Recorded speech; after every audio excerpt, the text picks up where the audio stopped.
Hello আসসালামু আলাইকুম everyone. আজকের রেসিপি পাবদা মাছ চচ্চড়ি। আমার হাতের এই পাবদা মাছ চচ্চড়ি যেই খেয়েছে সেই প্রশংসা করতে বাধ্য হয়েছে। আর এই পাবদা মাছ চচ্চড়ি দিয়ে 1 প্লেট ভাত অনায়াসে খেয়ে ওঠা যায়। ফার্স্টে আমি মাছগুলো ভালোভাবে কেটে ভালোভাবে ধুয়ে নিয়েছি। দেন আমি 1 কাপ পরিমাণ পেঁয়াজ দিয়েছি আর দিচ্ছি রসুন কুচি।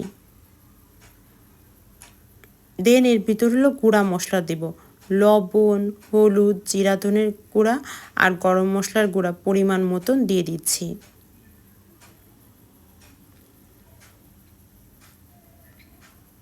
আর দিয়ে দিব এর মধ্যে 1/2 কাপেরও কম পরিমাণ পানি আর দিয়ে দিচ্ছি সুপের চামচের 1 চামচ পরিমাণ তেল।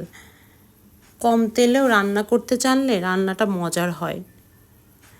দেন আমি সব কিছু ভালোভাবে হাতে মাখিয়ে নিচ্ছি। এই পাবদা মাছ চচ্চড়িটা হাত দিয়ে না মাখালে আমার কাছে মনে হয় এতটা মজার হয় না। দেন সব কিছু হাত দিয়ে মাখিয়ে নিচ্ছি। আর হাত দিয়ে মাখালে সব কিছু মশলাগুলো ভালোভাবে মিশে যায়।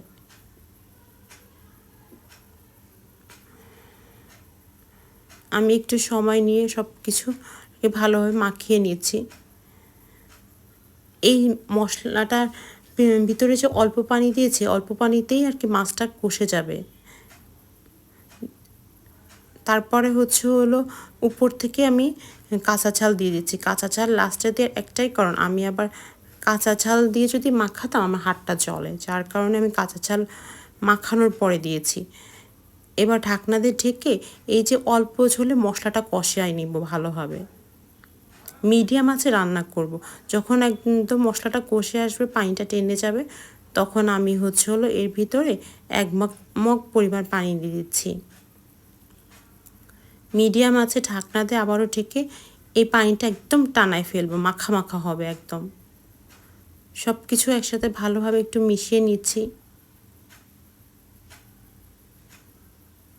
আমার হাজবেন্ডের তো আমার হাতের এই পাবদা মাছ চচ্চড়িটা অনেক বেশি পছন্দ।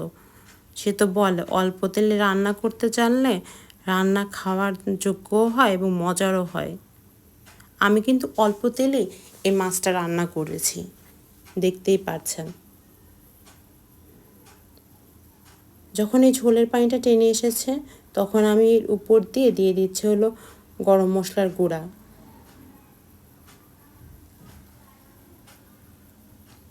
আর দিয়ে দিব জিরার গুঁড়া। ব্যাস, এই তো হয়ে গেল অল্প তেলে আমার মজাদার পাবদা মাছ চচ্চড়ি। আশা করি আপনাদের সবার কাছে আমার রেসিপিটা ভালো লেগেছে।